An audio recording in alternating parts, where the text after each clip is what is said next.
ಶ್ರೀಗುರುಭ್ಯೋ ನಮಃ. ನಮಃ ಸೂರ್ಯಾಯ ಚಂದ್ರಾಯ ಮಂಗಳಾಯ ಬುಧಾಯ ಚ ಗುರುಶುಕ್ರಶನಿಭ್ಯಶ್ಚ ರಾಹವೇ ಕೇತವೇ ನಮಃ. ಆದಿತ್ಯಾದಿ ನವಗ್ರಹ ದೇವತಾಭ್ಯೋ ನಮಃ. ಲಕ್ಷ್ಮೀ ನರಸಿಂಹಾಯ ನಮಃ. ಪ್ರಧಾನವಾಗಿ ನಾವು ಅನೇಕ ವಿಷಯಗಳನ್ನು ಸಮಯಕ್ಕೆ ಅನೇಕ ವಿಷಯಗಳನ್ನು ನಿಮ್ಮ ಹತ್ರ ನಾವು ತಂದಿಡ್ತಾನೇ ಇದ್ದೇವೆ.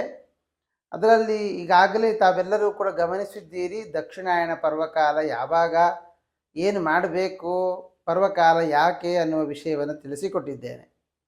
ಇನ್ನು ಈ ಪರ್ವಕಾಲದಲ್ಲಿ ಸೂರ್ಯ ನಮಗೆ ಒಂದು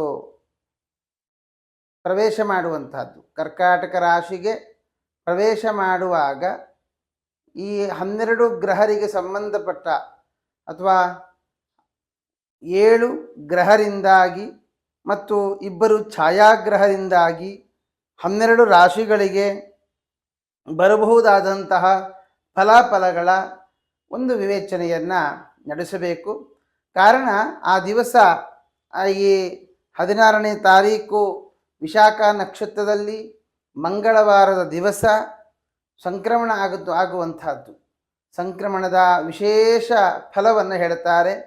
ಅದರಲ್ಲಿಯೂ ಕೂಡ ಮಂಗಳವಾರ ಆಗ್ತಾ ಇರುವುದರಿಂದ ಯಾವ ರಾಶಿಯವರಿಗೆ ಫಲ ಒಳ್ಳೆಯದ್ದಾಗಿದೆ, ಯಾವ ರಾಶಿಯವರು ಎಚ್ಚರಿಕೆಯನ್ನು ವಹಿಸಬೇಕು, ಯಾವ ರಾಶಿಯವರು ಜಾಗೃತೆಯನ್ನು ಪಡೆದುಕೊಂಡು ಮುಂದಕ್ಕೆ ಹೋಗುವ ಬಗೆ ಹೇಗೆ ಇತ್ಯಾದಿ ವಿಷಯಗಳು. ಅದರಲ್ಲಿಯೂ ವಾಹನಕ್ಕೆ ಸಂಬಂಧಪಟ್ಟ ಏರುಪೇರಾಗುವಂಥದ್ದು, ತೊಂದರೆ ಆಗುವಂಥದ್ದು, ಅಥವಾ ವಾಹನ ಖರೀದಿ, ಭೂಮಿ ಖರೀದಿ ಇತ್ಯಾದಿ ಅನೇಕರಿಗೆ ಅನೇಕ ಆಸೆಗಳಿರುತ್ತೆ. ಅದೆಲ್ಲದಕ್ಕೂ ಕೂಡ ಸಮಯ ಹೇಗಿದೆ ಅನ್ನುವಂಥದ್ದನ್ನು ಕೂಡ ಈ ಸಂಕ್ರಮಣದಿಂದಾಗಿ 6 ತಿಂಗಳ ಫಲಾಫಲಗಳನ್ನು ನಿರ್ಣಯ ಮಾಡಬಹುದು ಅಂತ ಹೇಳ್ತಾರೆ. ಹಾಗಾಗಿ ಸಂಕ್ರಮಣದ ಅದರಲ್ಲಿಯೂ ಕೂಡ ಪ್ರಧಾನವಾದ ಸಂಕ್ರಮಣ ಇದು.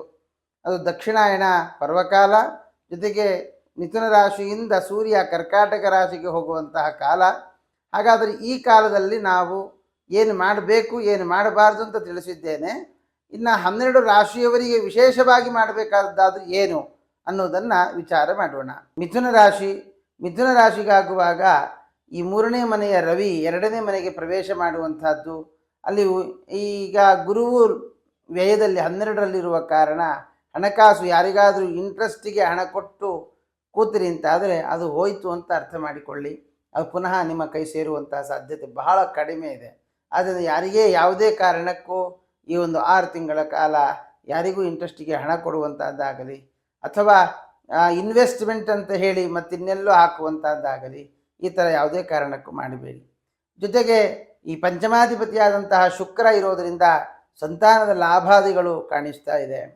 ಬುಧನೂ ಅಲ್ಲೇ ಇರುವುದರಿಂದ ನಮಗೆ ಸಂತಾನದ ಲಾಭ ಮತ್ತು ಮನೆಯಲ್ಲೊಂದಿಷ್ಟು ನೆಮ್ಮದಿಯ ವಾತಾವರಣ.